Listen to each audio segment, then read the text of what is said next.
Mapagpalang araw ng Linggo sa atin lahat. O sige, magandang hapon. Sige, pwede mo sabihin mo sa katabi mo, magandang hapon. Yan. At tayo po ngayon ay dadako na sa salita ng Panginoong Diyos. Nasa ika-apat na yugto po tayo ng ating serye na pinamagatan natin, the Jesus period, or it means Jesus plus nothing equals everything. So, pinag-uusapan po natin yung libro ng Colossus. Sino po dito nabasa niyo na yung libro ng Colossians? Sino po dito hindi pa? Sino po dito kahit anong sabihin ko, hindi ka magre-respond? So, again, alam naman po natin yung letter ni Apostle Pablo. Nagsulat po siya sa Colossians kasi po gusto niya pong i-address yung mga maling katuruan o yung tinatawag po na heresy. So, ibig sabihin po, just like seemingly katulad na lumalakad may Panginoon kay Kristo, pero the way they live o the way itinuturo nila ito, hindi po ito naayon sa Biblia o sa turo ng Panginoong Jesus. Kaya nga po yung unang linggo natin, ikalawang linggo natin, pinaintindi po sa atin na ang Panginoong Jesucristo po is above all. Na ang lahat na meron po yung God the Father and God the Holy Spirit, yun din po meron ang ating Diyos na si Jesucristo. Bakit? For some, even now po sa atin, may mga reliyon na si Jesucristo po ay tao lang. Na si Jesucristo lang po ay nag-exist nung time lang po ng New Testament. But para po sa atin, bilang mga mananampalataya, ipiniliwanag po sa Colossians 1 na ang Panginoong Jesucristo is above all. He is part of the Trinity, God the Father, God the Son, and God the Holy Spirit. We believe that it is one God in three person. Pero ibang topic naman po yun. Pero again, hope mabasa nyo po yung Colossians 1. And again, nung Colossians 2 naman po, in-establish na yung ginawa ni Jesucristo sa cross ng Kalbaryo is enough na. Nung siya po ay namatay at nang sinabi niya, Tetelestai, it is finished, ibig sabihin po, yung nangyari sa'yo, yung problema mo noon, yung problema mo ngayon, at yung magiging problema mo, ibig sabihin, tapos na po. Yung kaligtasan na meron po tayo ay nangyari na po at tinapos na po ng Panginoong Jesucristo nung siya po'y napako sa cross. Kaya po, ngayon may mga itinuturo. Ang turo po ngayon, pagka ikaw ay nagpenitensya, nagpipenitensya, para daw po mabawasan ng kasalanan. Yung iba, kaya sumisimba para mabawasan din ng kasalanan. Nung last na po natin, nung buhusan. Alam niyo po ba yung nakalagay doon sa turo? Kaya daw po nagbubuhusan sa lukban para pagka daw ikay nawisikan o nabuhusan, ikaw daw po ay nababawasan ng kasalanan. Totoo po yun, pagka binasa niyo po. So ngayon, kung tayo po bilang mga mananampalataya ay hindi ganon kalalim sa salita ng Panginoong Diyos, parang kailangan pa natin mag-perform para po tayo maligtas.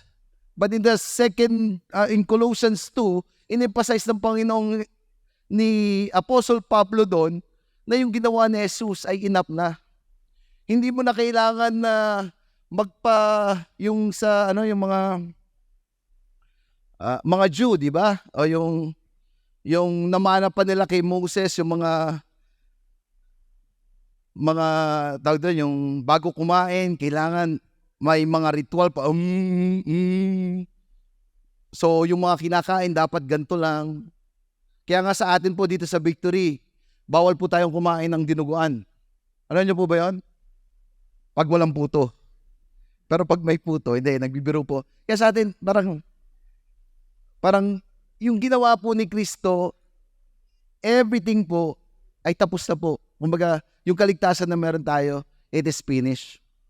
So, wala na po tayong kailangang idagdag. Nung tinanggap mo si Jesucristo, it's only by the faith, only by the grace of God. Nung tinanggap po natin siya bilang Panginoon at tagapagligtas, totally, we are paid in all our sins. We are only redeemed by Christ. And last week, pinag-usapan po naman natin, ano naman, kung tayo ay niligtas niya. kung tayo naligtas, ano yung epekto nito sa atin. The way we live here on earth ay hindi na po katulad ng pamumuhay natin noon. Di ba yung chapter 3 naman, sinabi po doon, dahil kasama kayo ni Kristo na binuhay, di ba yung namatay si Kristo, nung tinanggap natin siya bilang Panginoon at tagapagligtas, kasama po tayo namatay, at nung siya po ay muling nabuhay pagkalipas na 3 araw, kasama na rin po tayo na nabuhay ni Kristo. So ngayon, at tinatanong naman, papaano daw dapat tayo mamuhay bilang Kristiyano? So sabi doon, let's walk in Christ. It means in every aspect of our life, we need to walk with Christ, be rooted, be established, and being built up. So we need the church so that we be more rooted, build up, and established in the faith na meron tayo. So ngayon naman po, dadako na tayo sa ika-4 na yugto. Yan. Sabihin mo sa katabi mo, tis-tis lang. Yan. Nainitan ba kayo? Medyo mainit ngayon, ano? So, enjoy nyo na po to kasi sa langit po sigurado pagka nasa langit na tayo, hindi na po mainit doon. Pero, pagka hindi mo alam yung salvation, mas mainit po sa impyerno. Hindi, pinapatawa ko lang po kayo. Bear with me. So, pag-uusapan po natin dito, bearing witness to the Lordship of Christ. Pag-uusapan naman natin, papaano naman to become effective witness dito po sa mundong ibabaw. Papaano daw po bilang Kristiyano kung alam natin na si Kristo is above all. Kung alam natin na yung ginawa na ni Kristo sa cross ng Kalbaryo is enough na para sa ating kaligtasan. Kung alam natin na kasama natin si Kristo, ngayon naman daw po, papaano tayo mamuhay bilang isang epektibong saksi. And last week din, pinag-usapan natin yung being, sino dito asawang babae, taas ang kamay. Sabi doon, kung ikaw ay asawang babae, makinig ka. Yan eh. Biro lang, yun naman eh. Sabi doon, magpasakop ka sa iyong asawang lalaki. Yan. At bilang naman asawang lalaki, sino po dito? Mga asawang lalaki. Sina din po in Colossians chapter 3 na mahalin natin ang ating asawa. I love you, honey. Sabay bawi. Takot din ng mahalin natin ang ating asawang babae na katulad ng pagmamahal ni Kristo that He is willing to die for His church. So, asawang babae, asawang lalaki. Yung mga anak. Sino po dito mga anak? Yan. Kung naman na ikaw ay anak, sabi din po doon, in Colossians 3, tayo daw po ay igalang natin at sumunod daw po tayo sa ating mga magulang. Sabihin mo, igagalang ko ng aking magulang, susunod. Yan. And in the same time, kung ikaw ay magulang, sino po dito magulang? Ba't Ronchi, tumas kang kamay? Wala ka pa naman anak ha? Iba yung magulang. De, joke lang po yun. Ronchi, namiss kita Ronchi. So yung magulang daw po, kung ikaw ay magulang, maging mabuti ka daw pong magulang sa iyong anak. It means, palakihin mo siya ng tama, igalang mo din yung kanyang mga desisyon sa buhay, and do not exasperate. Yun yung sa Bible. Ibig sabihin, palakihin mo ng tama. And tapos, yung employee, naapektuhan din yung employee ko, ikaw daw ay nagtatrabaho, sorry, napiyok ako. Kung ikaw ay nagtatrabaho, magtrabaho ka ng hardworking para sa iyong amo, na ang pinaglilingkuran mo ay yung ating Panginoong Diyos. Yes, amo mo siya, paglingkuran mo siya ng tama, pero in the same time, maglingkod ka sa ating Panginoong Diyos. In the same time, kung ikaw naman daw po ay amo, ibigay mo yung nararapat sa iyong mga kamanggagawa. So, this is the way how to live a life according na sinasabi kung ikaw ay isa ng Kristiyano. So, ang ating Panginoon ay sino? Si Jesucristo. So, yung pagiging Panginoon niya sa ating buhay, it will affect all the aspect of our life. So, who is our priority? Our priority, it is our Lord Jesus. So, ngayon, ito naman pong chapter 4, verse 2 to 6, ito naman po, how to live to become effective witness of the Lordship of Christ. Kumbaga, kung siya ang Panginoon mo, papaano naman daw pumamamuhay na maging isang epektibong saksi? Can we all stand up and let us read the Word of God? In Colossians chapter 4, verse 2 to 6, you must keep praying. Keep watching. Be thankful always as you pray. Be sure to pray for us also. Pray that God will open the door for us to preach the word. We want to tell the secret of Christ, and this is the reason I am in prison. Pray that I will be able to preach so everyone can understand. This is the way I should speak. Be wise in the way you live around those who are not Christian. Make good use of your time. Speak with them in such a way they will want to listen to you. Do not let your talk sound foolish. Know how to give the right answer to anyone. Let us pray. Panginoon, marami pong salamat, dalangin po namin sa pakikinig ng iyong salita.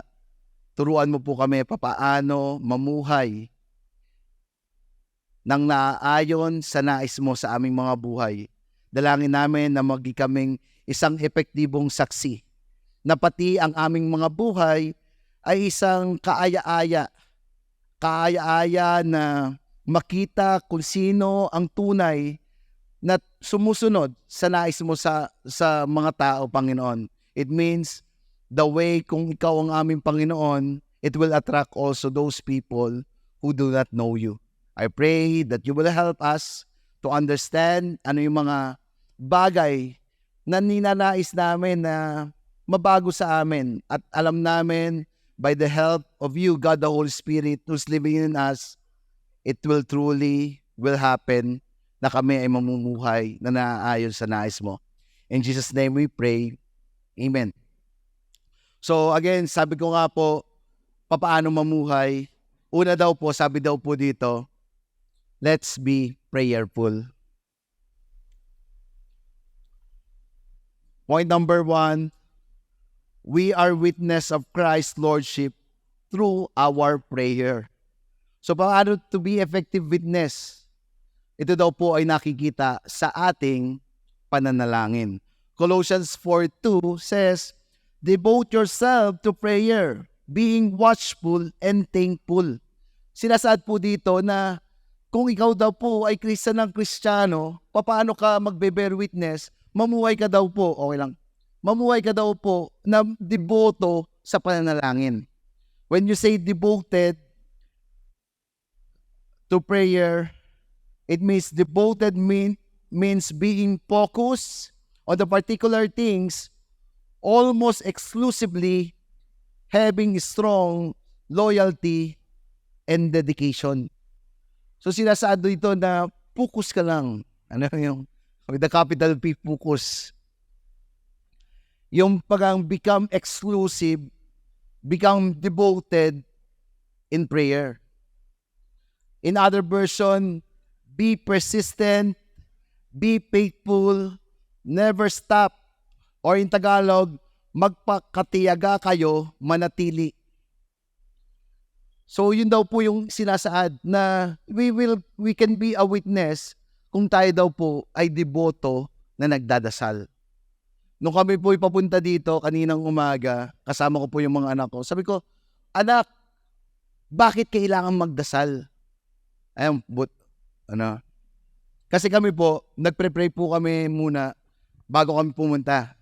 Nakasakay po kami, tapos doon na sa sasakyan, una magpre-pray, sila, kasunod ako, tapos yung mga bata na pinipilit po namin, talagang pinipilit namin magdasal. So after prayer, yung isa, medyo mahaba ang prayer, yung isa naman po, yung bunso, medyo mahaba-haba ng konti, pero yung isa, talagang gano'n na lang kaiksi yun. Lord, thank you. Have mercy on us as we travel. That's it. Tapos na po yun. Amen. Laging yan lang po yun. Pero ang tanong, ang prayer ba ay dapat pahabaan? O ang prayer ba ay dapat ganito? Parang, so ngayon, I made a question na para medyo matrigger yung kanilang mind. Bakit ba anak kailangan magdasal? Yung isa sumagot kagad, simple lang daddy. Kaya tayo nagdadasal para ang ating mga hinihingi sa Diyos ay Kanyang ibigay. Obo, pwede rin naman, tama rin naman. Sabi naman ng isa,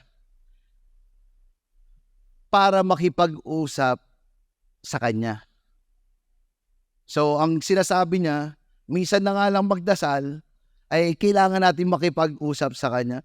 Medyo okay din naman. Pero medyo na ako dun sa isa. Sabi niya, Daddy, we pray because this is the time and moment that we connected to our God. Ayos siya na. Tapos dinuksukan niya pa. Hindi lang to be connected to God para mas magtiwala tayo sa Kanya. And hindi lang yon, maintindihan natin bakit hindi pa ibinibigay. May diin po sabi niya, bakit hindi pa ibinibigay? Parang itinuturo sa akin yung mga ating panalangin para maintindihan natin ano ba yung Kanyang layunin. So, what do I mean? Sabi ko, oo nga no. Parang there's a point na many times we pray because we want na ma-answer yung ating mga panalangin. Di ba? Sino dito may mga hinihiling kayong panalangin? Yon. Dumating na ba, Ronchi? Hindi ba? Iyan, dumating na ba? Hindi pa rin. Pero lahat po tayo may panalangin. Many of us siguro nagdadasal tayo occasionally. O some of us nagdadasal tayo 3 beses. Kasi 3 beses tayo kumakain. Pero minsan, sinasaad po sa atin ng Panginoong Diyos, hindi po tayo nagdadasal para lang matanggap natin yung ating ninanais. It is our time and moment to devote ourselves to our God. It means it is also a time na may uhaw spiritually tayong mga tao na kailangan natin ang presensya ng ating Panginoong Diyos. Paalala lang po, we are created in His own image. Ang nais ng Panginoong Diyos ay to have magkameron ng communication sa Kanya. Pero sige nga, konti nating i-analyze yung ating sarili. How many times you pray? Anong sabi po sa Bible? Devote yourselves to prayer. It means persistent, be faithful, never stop, maging matyaga kayo, manatili. Sabi po dito in Thessalonians 5:17, pray without ceasing. It is a command of God na tayo daw po ay manatiling manalangin. Patuloy at patuloy na manalangin. Sabi ng Wisby Commentary, this means be steadfast in our prayer life. Be devoted. Don't quit. This is the way the early church pray. So, hindi po ibig sabihin, hindi nasagot yung panalangin mo, titigil ka na. Pero the more you pray, the more you ask God for that situation na meron ka. Sabi ko kanina, sino po dito nagpray kayo? Marami po nagtaas ng kamay. Sino dito, tumigil ka na dahil parang tingin ng iyong physical eyes na hindi masusunod yung panalangin mo. But again, the Word of God says us, pray without ceasing. It means prayer is a hard work. Kung ang pray without ceasing, yung panalangin daw po ay patuloy-tuloy dapat po tayong nananalangin. Sino po dito may katabi ka mukhang magaling magdasal? Ayun, meron. Ako po magaling din po ako magdasal. Pero sino po dito may katabi ka mukhang pagka nagdasal, literal na nagkwa-quiet time nakakatulog? Di ba? Totoo po yun. Our flesh is weak. but the spirit is strong. Ano na? So, it means even Peter, John, and James, di ba nangyari yan in Matthew? When the time na sabi ni Jesus sa kanila, Peter, John, and Matthew, sabi niya, pwede ba kahit isang oras lamang, samahan niyo ako sa pagdadasal. Umalis po si Jesus. Pag-alis ni Jesus, then he pray. Ito po yung time moment na nagdadasal si Jesus. Napaka-intense po ng panalangin niya. At napaka-crucial po ng sitwasyon na meron siya. Remember that he is 100% man and 100% God. Yung time na panalangin niya, sabi niya, Panginoong Diyos, o Diyos Ama, Abba Father, sabi niya ganon, tulungan niyo po ako. Dahil alam niya, bilang tao, hindi niya kakayanin yung sakit na kanyang pagdadaanan. But in the other side, alam niya na dapat itong magyari. Kaya sabi niya, kung anong layunin mo, ito ay mangyari. Then pagbalik po ni Jesus, natulog po si Peter, James, and John. Ilang beses po natutulog si Peter, James, and John? 3 times. That's why you want to be effective witness. Sabi po dito, be devoted in prayer. Huwag po tayong matulog. Yes, it's a gift po yung makatulog po tayo, pero pinapaalalahanan po tayo, kung ikaw ay deboto, be devoted in prayer. Sino po dito, may kanya-kanya po tayong devotion, tama ba? Some of us devoted in exercise, tama? Some of us devoted into a team. May mga team ba kayo? Sino dito, Lakers? Yes! Nanalo Lakers! Woo! 3-1. Lakas ng loob, ano? Sinasabi ko nga po kanina eh. Ako parang, I've been talagang LeBron James fan talaga ako. Nagkalakas ng loob, ano? Nanalo lang ng isa. Because I am devoted to be a Lakers fan. Parang gusto kong iyan na yun. Pero ang tanong, am I devoted in prayer? Saan ko mas maraming oras ginugugol yung sarili ko? In this prayer? See dito, you want to be effective witness.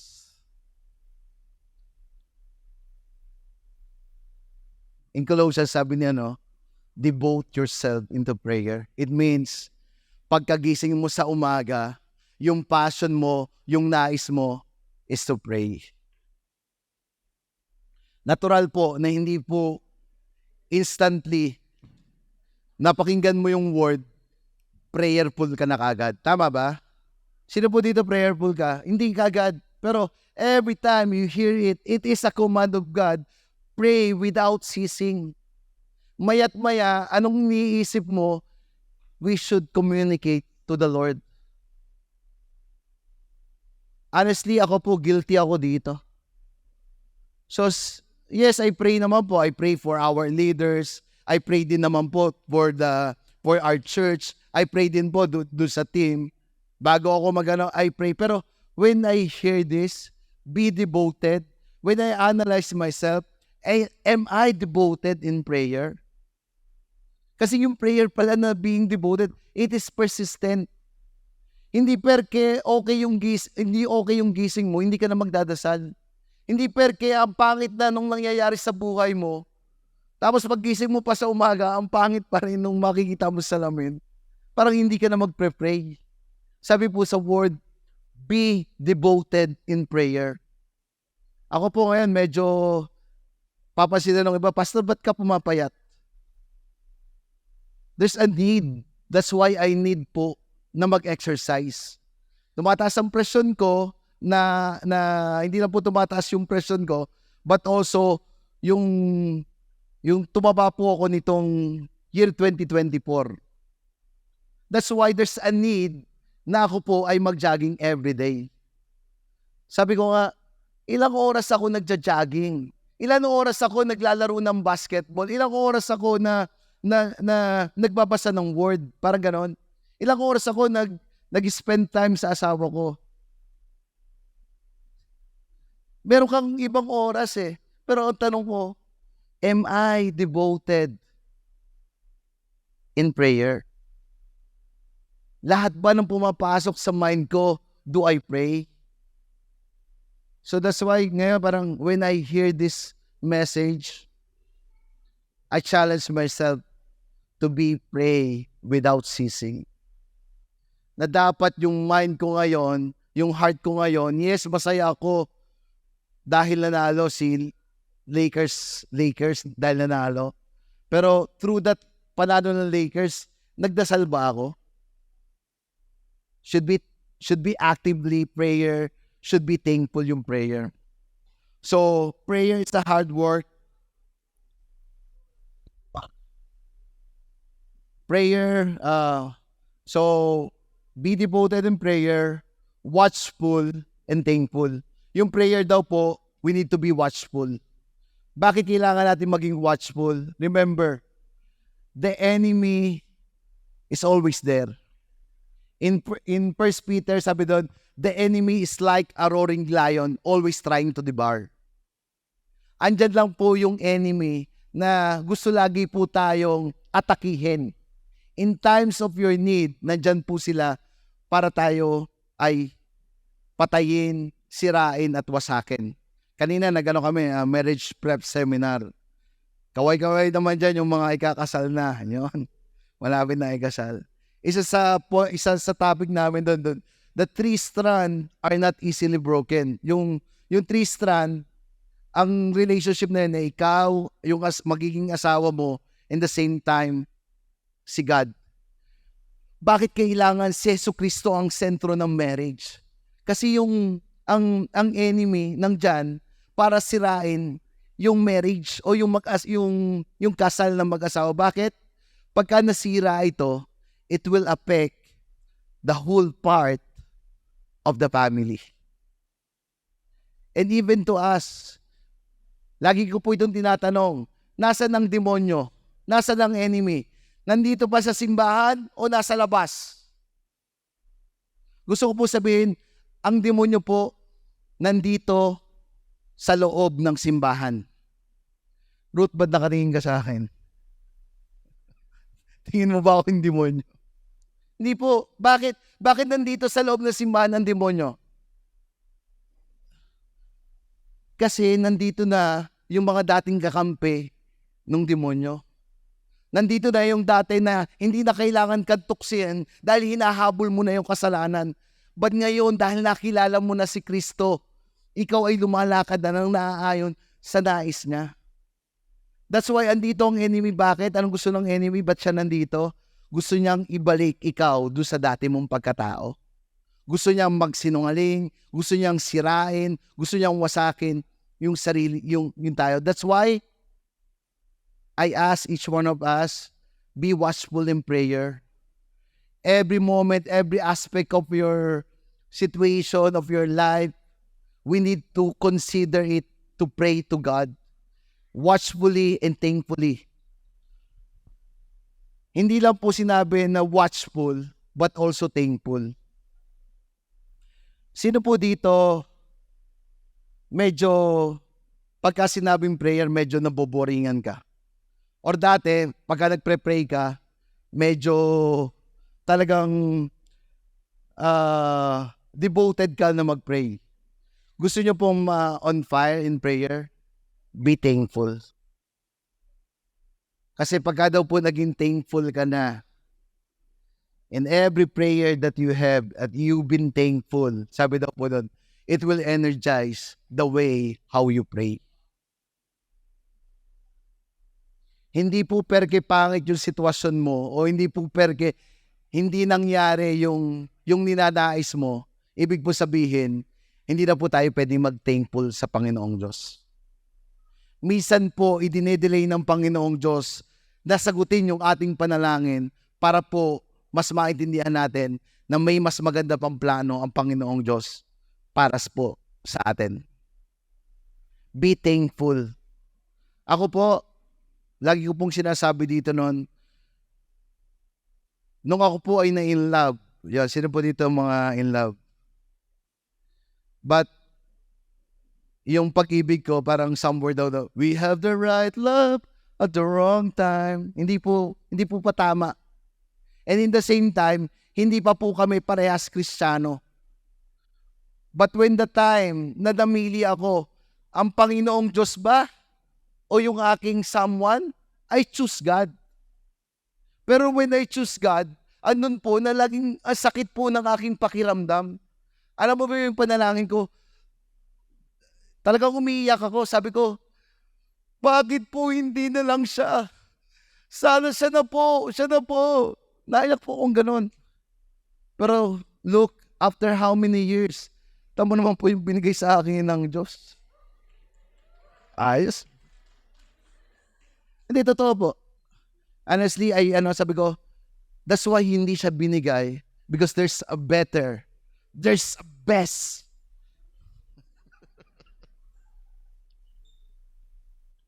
Bakit po, sabi ko, bakit ako naging Kristiyano nung time na alam ko, isa pa tanong ko nung nagdi-disciple po ako ng campus, sabi ko doon sa campus, parang pressurize ko, anong struggle mo? Struggle ko po, nagsisinungaling po ako. Paano pa? Naghahanap ako, sabi, wala na po, hindi pa ako pastor noon. I just been parang volunteer po ako sa kids. Ano pa? Wala na po, yun lang po. Ay, hindi ka ba nanonood ng mga gantong, ay hindi po, bawal po yan, ganyan. Parang nakita ko ba yung purity nung bata? Ano ba sabi kong prayer ko? Lord, I pray. Bakit naman po ganon? Sabi kong ganon. Ba't hindi ako naging Kristiyano nung bata pa ako para wala nang mga kung ano-ano pumapasok sa mind ko. Wala na akong mga experience na ganito. Alam mo, right after that, siguro sinagot ni Lord John nung nag-speak na po ako ng mga coaches yung kaharap ko. Kasi parang naimbitahan po ako. Ako na po noon na nagbo-volunteer na rin po ako sa campus. So, in-invite po ako. Ang kaharap ko mga coaches. Tapos yung coaches, may mga player din po ng basketball. After nung mayor ng Lucena, ako naman po mag-encourage. So nung nag-encourage na po akong ganon, naiiyak po talaga ako. Kasi doon pinarealize ni Lord, hindi Ron, kaya ako pinadaan ka muna sa ganyan para ikaw ay maging magandang testimonya sa iba na pwedeng magbago ang lahat. Kasi yung mga coaches po doon, halos lahat nakaaway ko po yun. Pagbaba ako, sabi ko, kasi yung isang member natin na sa atin, si Coach Mel, parang ang niya, mag-speak daw ako. Hindi ko akalain, lahat ng mga coaches doon, yung mga nakano ko. After nun, when I, na message na, we need Jesus, ganyan-ganyan.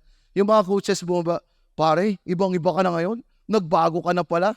Pwede bang umattend kayo doon sa i-train mo yung mga bata namin na yung mga young player na ganun din yung na hindi into bisyo, ganyan. Sige. Parang doon lang pumasok in my mind na, okay. Then, I've been thankful. Hindi dahil hindi nangyari ngayon o hindi pa sinasagot ng Panginoong Diyos.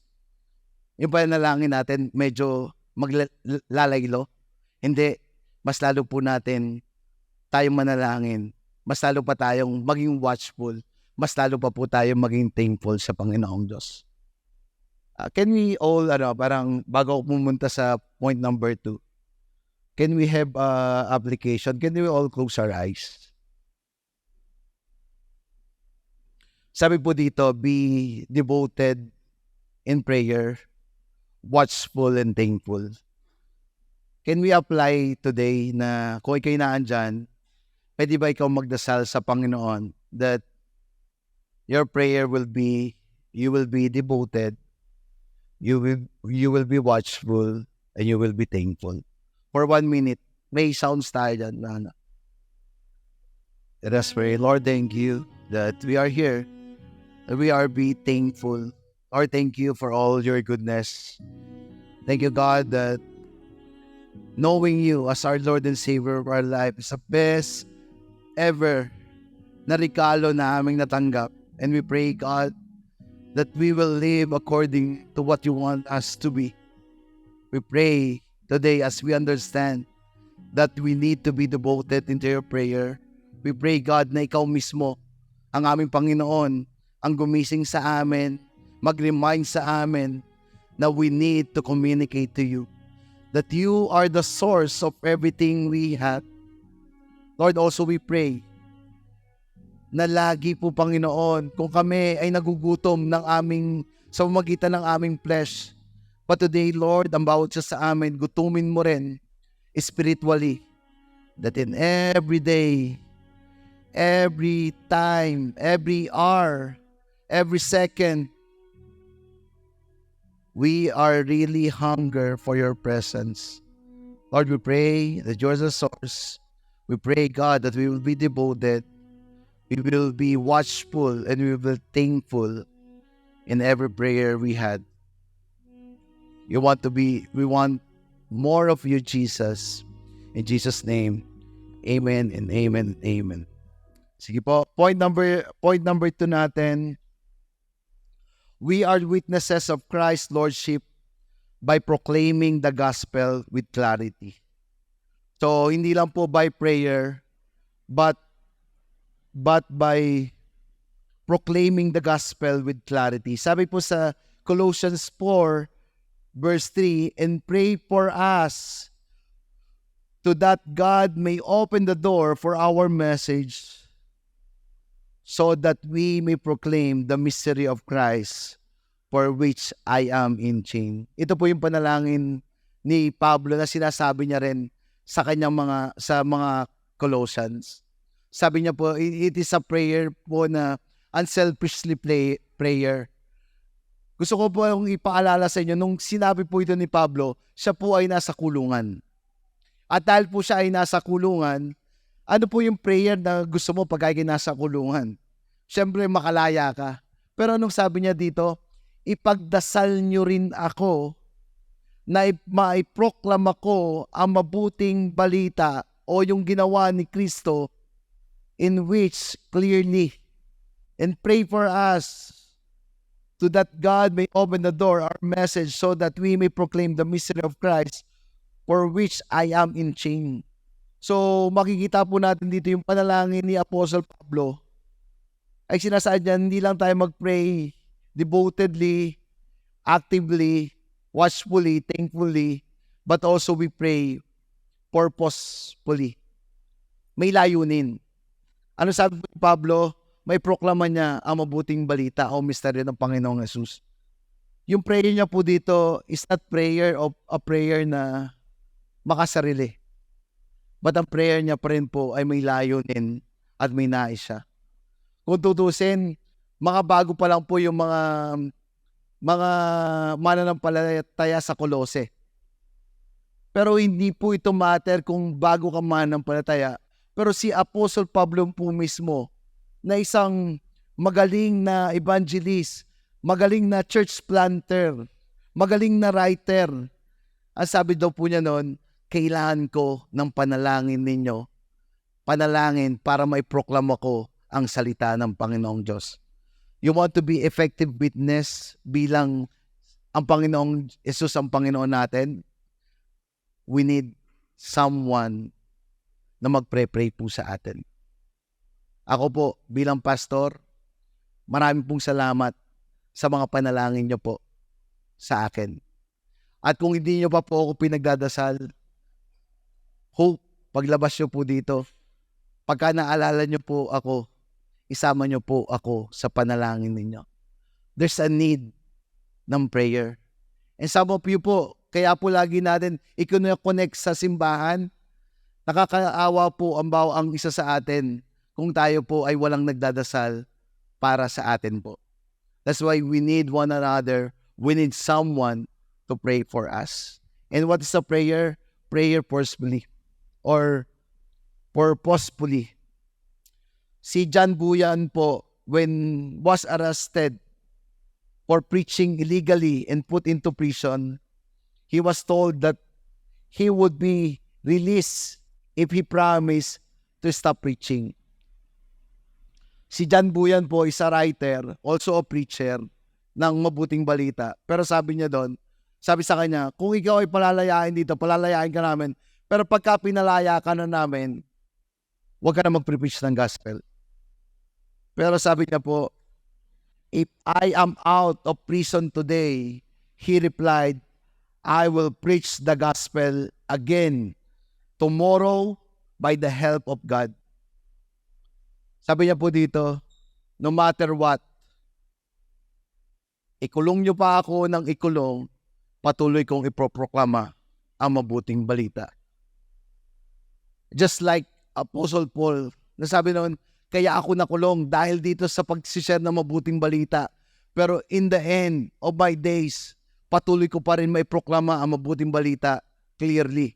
Sabi verse 4, pray that I will be able to preach so everyone can understand this is the way I should speak. So, like Apostle Pablo, sabi niya doon, pagdasal nyo na may preach ko yung gospel nang maintindihan nila clearly. That's why if you want to be effective witness, tayo po mismo, we should learn ano ba yung gospel. Again, everybody of us need the gospel. The gospel is a good news which is Jesus Christ who died on the cross, that yung buhay na dapat na ipamumuhay natin ay kanyang ipinamuhay nung nandito sa mundong ibabaw. Kinuha ang ating mga kasalanan na kung sino ang tatanggap sa kanya bilang Panginoon at tagapagligtas ay magkakameron ng kaligtasan. Eh sino po dito, alam mo, na tinanggap mo na si Jesus bilang Panginoon at tagapagligtas ng iyong buhay? Yes, thank you. So, if we know that, naniniwala tayo doon, by faith, sabi, it is by the grace of God you have been saved through faith, not by works, so that no one can boast. Yung mabuting balita daw ay dahil sa ating pananampalataya sa ginawa ni Jesucristo sa cross ng Kalbaryo, hindi dahil sa gawa para walang sino man ang pwedeng makapagyabang. Tanging sa grasya, tanging sa pananampalataya, hindi sa gawa, para daw po walang sino man makapagyabang. Sino po dito naniniwala doon? We believe that and we know that at ipinamumuhay natin ngayon. If you are really sold out, why not proclaiming it and declaring it to the others? Marami pong nangangailangan ng mabuting balita. Tingnan niyo po yung buhay niyo ngayon. Sige, tingnan niyo yung buhay. Tingnan niyo yung sarili niyo. You do become better? You do become best? Ako po, naging Kristiyano ako, talagang ito po yung pinakamagandang nangyari sa buhay ko. Kasunod po nung napangasawa ko yung asawa ko. Bumabawi kasi may ginawa ko kanina. No? And honestly po, we should understand, kung alam po natin na ito po ang tunay na nagpapabago sa buhay natin, we should preach it and proclaim it and declare it to the person na hindi pa po nakakilala sa Panginoong Diyos. There's a urgency po na maintindihan at malaman ng mga tao kung sino ang Panginoong Jesucristo. Meron nga po ako ditong tula eh. Nakapagtula pa si Pastor. Yung poem of the gospel. You're writing a gospel, a chapter each day by the things that you do and the words that you say. You read what you write, whether they faithful or true. Tell me, what is the gospel according to you?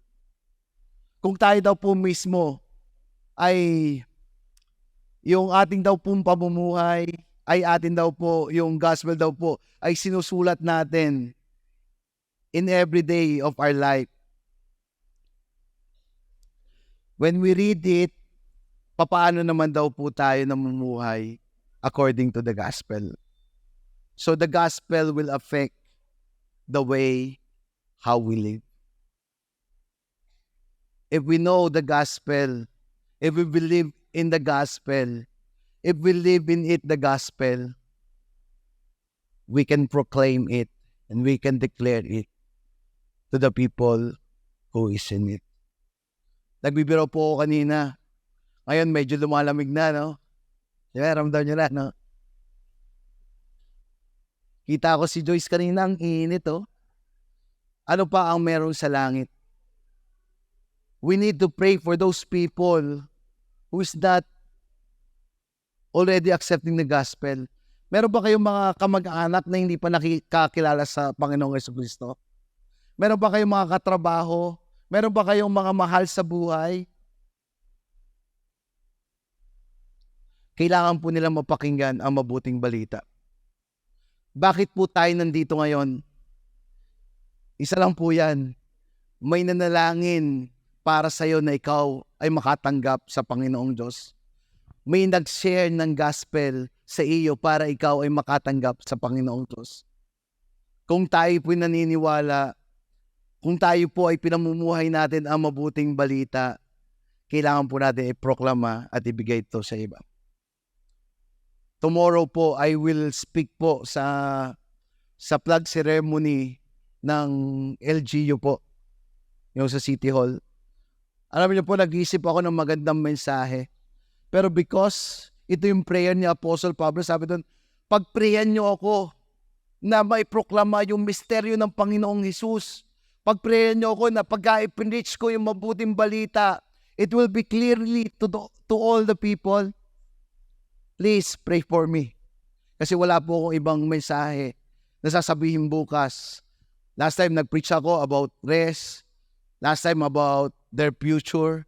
Pero ngayon, ang pinaka-best na i-preach tomorrow o i-share tomorrow is how to go to heaven. Please pray for me. As I end, we are witness of Christ's Lordship with our words and our lives. Sa atin pong pamumuhay, sa ating pagsasalita, at sa atin pong pagiging Kristiyano, nag-preach na po natin yung gospel. Sino po dito, meron po kayong grupo, tapos ikaw lang yung Kristiyano, maaari mga kaklase mo, mga tao na kasurround sa iyo, tapos lagi kang pine-persecute. Bakit ka ba lumipat ng relihiyon? The best na yung relihiyon na meron tayo, ba't lumipat ka pa? Tapos pagka prayer time na, pray for the food. Sino magpre-pray? Ay, ikaw pang tinutulak. Ay, ito si magaling to mag-prayer. Meron ba kayong kilala na ganon? Why? Because yung mga tao po na nakasurround sa atin, nagmamasid lang yan sa atin. Tinitingnan yung buhay natin, tinitingnan paano tayo magmahal sa ating asawa, mamuhay po tayo, magsalita, magano. Kaya sabi po dito in verse 5, be wise in the way you act toward outsider. Maging matalino daw po tayo. Sabi dito, toward outsider. Yung sinasabing toward outsider, it means, ito po yung mga unbeliever. Make the most of every opportunity. Yung mga tao daw po na nakakasama natin, nakakasalamuhan natin, na wala pang Diyos, maging matalino. Sabihin mo sa katabi mo, maging matalino. How to be wise? How to be wise? Sabi doon, the fear of the Lord is the beginning of wisdom. I think we need to pray before we share the gospel. Hindi po tayo share ng gospel, but we need to pray for. At not only to pray for, but let's analyze yung buhay natin. Every time may kasama po tayong hindi Kristiyano. Ako po, I really love yung mga batch namin. Pero sometimes, pagka kami nag-gather, ang laging sabi nung isang born again doon, Pastor, bakit nandito pa ba tayo? Pastor, sabi nga sa akin. Tama pa ba na nandito tayo? Kasi minsan, kumbaga, ang mga kwentuhan, puro mga kalokohan, na total kalokohan, sabi natin medyo kabastusan. Sabi ko, kung wala tayo dito, syempre wala tayo dito, sabi kong ganon. Pero there's a purpose why we are here. We are here to preach the gospel. And there's a moment, may namatay, pagkakataon, nung tumayo po ako, I preached the gospel to our batchmate and to those people na nandun din po. It's a privilege to preach the gospel. Pero more than my preaching, ano po ang mas tinitingnan ng tao kung ano? the way paano tayo namumuhay. Sabi doon, be wise. Kaya po ako, never po akong uminom ng alak sa harapan po nila. At never na po akong uminom ng alak when I become a Christian. Bakit? In our culture today, in us, napakalaking impact po ng pagka hindi ka na nagiinom ng alak for the people who surround you. Kasi po ako po, nung hindi pa po ako Kristiyano, sabihin ko po sa inyo, hindi naman po sa pagmamayabang, may tinatawag kaming tukol at may tinatawag kaming pampatulog. Yung pampatulog namin, abutin ng hanggang alas 2 na madaling araw, nagiinom kami doon. Pagka nagising ka ng alas 10, ay kailangan itukol, inom na ulit. Para bang naging ka na, yung addictive in drinking alak. That's why nung naging Kristiyano po ako, sabi ko kay Lord, Lord, tanggalin mo itong bisyong ito. After po nung kinabukasan, nung attend ko nung Sunday, tuloy po ako, inom po ako yun. Monday, Tuesday, Wednesday, Thursday, sobrang kalasangan ko, nakatulog ako doon sa kwarto ng nanay at tatay ko, sumuka ako. Pagsuka ko, pinalayas ako. Napatira naman ako doon sa bahay ng kapatid ko. Pagkagising ko, meron ng praise and worship, meron ng Bible.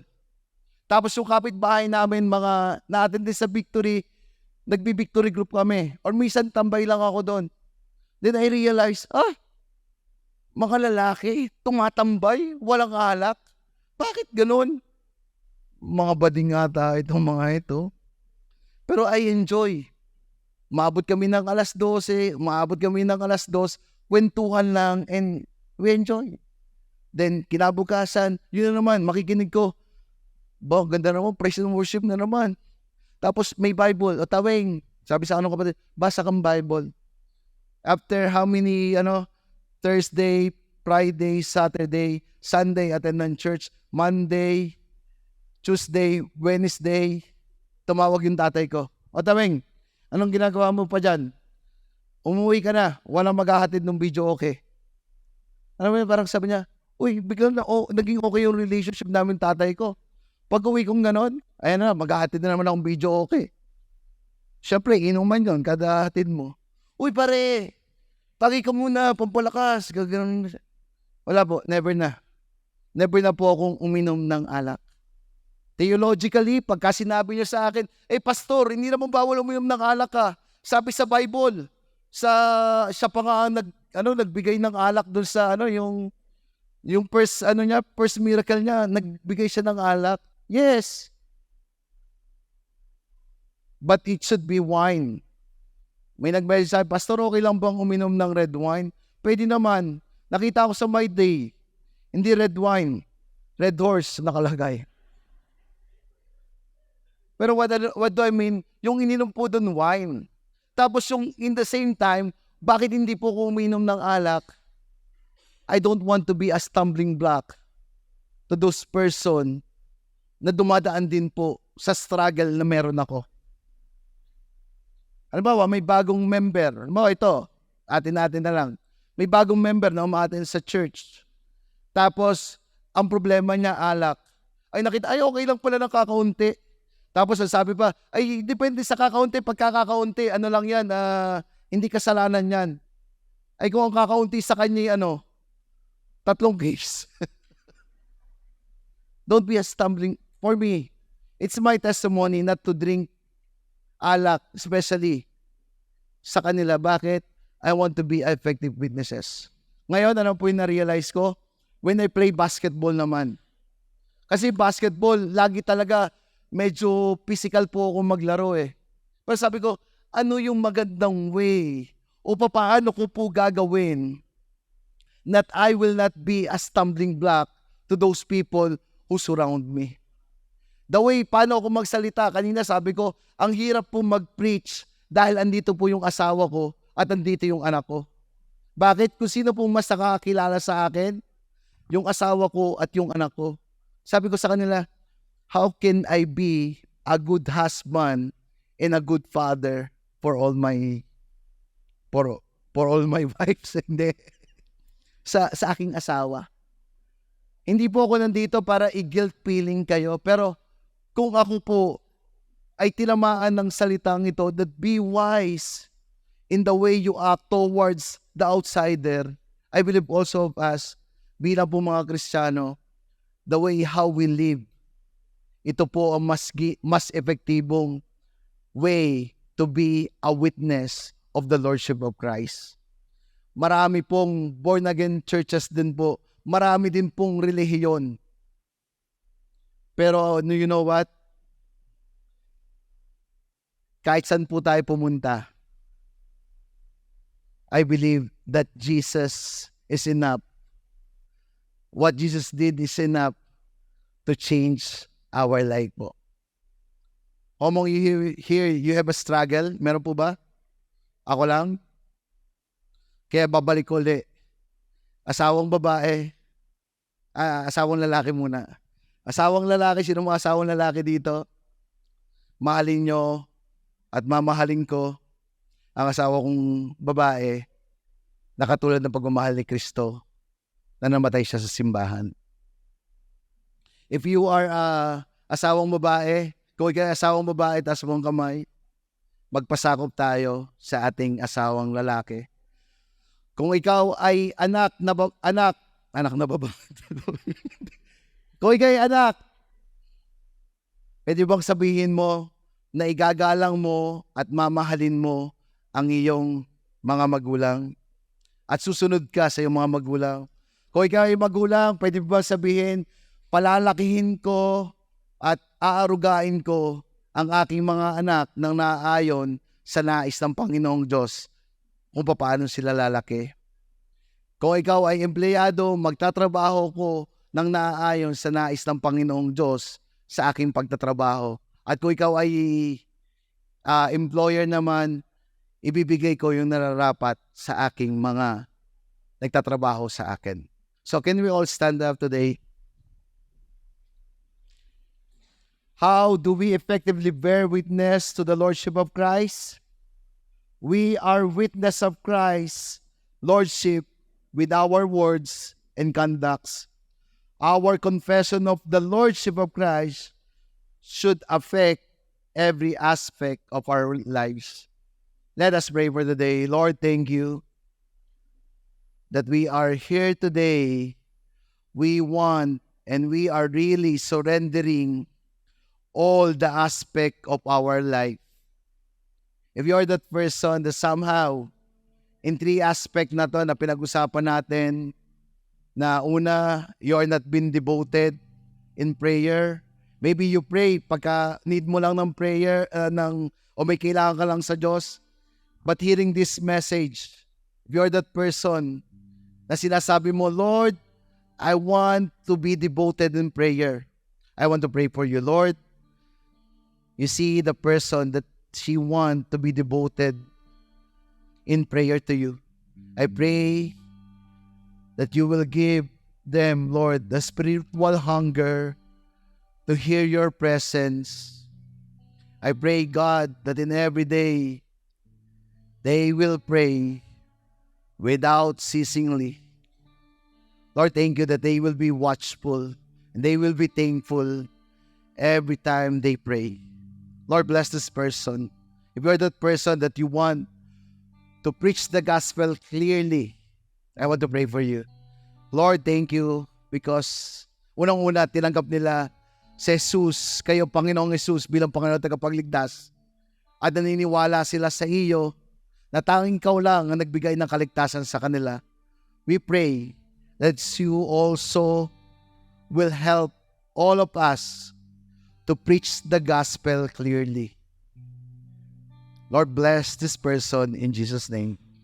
And some of you here, hindi mo pa tinatanggap si Kristo. As everybody, close your eyes and bow your head.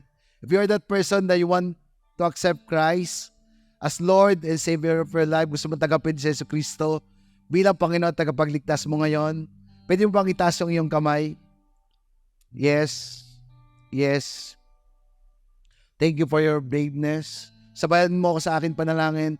Panginoong Jesus, tinatanggap kita bilang aking Panginoon tagapagligtas. Maraming pong salamat sa ginawa mo sa cross ng Kalbaryo na ikaw ay namatay at pagkalipas sa 3 araw, ikaw ay muling nabuhay, pagpapakita na ikaw ay mas makapangyarihan sa kasalanan na meron kami. Marami pong salamat sa pagpapatawad mo sa mga nagawa naming kasalanan. At truly, it is you, Lord, who will give us the hunger for your presence. Bless this person who received that you are Lord and Savior of their life. I pray also sa mga tumanggap, nabigyan po sila ng mga tao na gagabay sa kanila sa kanilang paglago bilang Kristiyano. And as we end, last person, maybe you are the person na you want to be a witness of Christ in our words, in our lives. Gusto mong mamuhay pa ng naaayon sa nais ng Panginoong Diyos sa pamamagitan ng ating pagsalita o sa ating pamumuhay. Maybe you have a struggle in vices o sa bisyo. Maybe you have a struggle also the way na magagalitin ka or paano mo sabihin yung gantong bagay. May pagka-harsh yung pagsasalita mo. Or maybe yung pamumuhay mo ay hindi naaayon sa nais ng Panginoong Diyos. I believe there's no excuse po. Each one of us who is here, they have a problem in this. If you are that person, I want to pray for all of us. Lord, thank you that it's you, Lord, who really give us the grace to overcome all the problem that we had. Lord, each one of us have a struggle. Each one of us, Lord, ay tunay na kailangan namin mamuhay ng maaayon sa nais mo. We pray for today that you will give us the grace to overcome our weaknesses. Sabi nga ni Pablo, in times na siya'y nananalangin na meron siyang mga nararamdaman, sinabi mo sa kanya na ang iyong grasya ay sapat na sa oras ng kanyang kahinaan, ipinapakita mo ang iyong kalakasan. And now, we are here, Lord. We want to experience your greatness into our lives. Lord, thank you for the victory upon victory that will happen to all of us. Lord, thank you, God, that we are an overcomer. We can overcome all our struggle. We can rejoice. We can glorify your name. And we can live a holy life because it is you who made us to be holy. Thank you, God. Thank you, Jesus, for dying on the cross. You justified all our sins. Kinuha mo ang lahat ng aming kasalanan. That's why we can live holy and righteous, not only to your sight, but also to the sight of all unbelievers. Help us to preach your word. Bless each one of us. Lord, we want to worship you, and we want to declare your goodness into all our lives. Can we worship God today as we sing this song?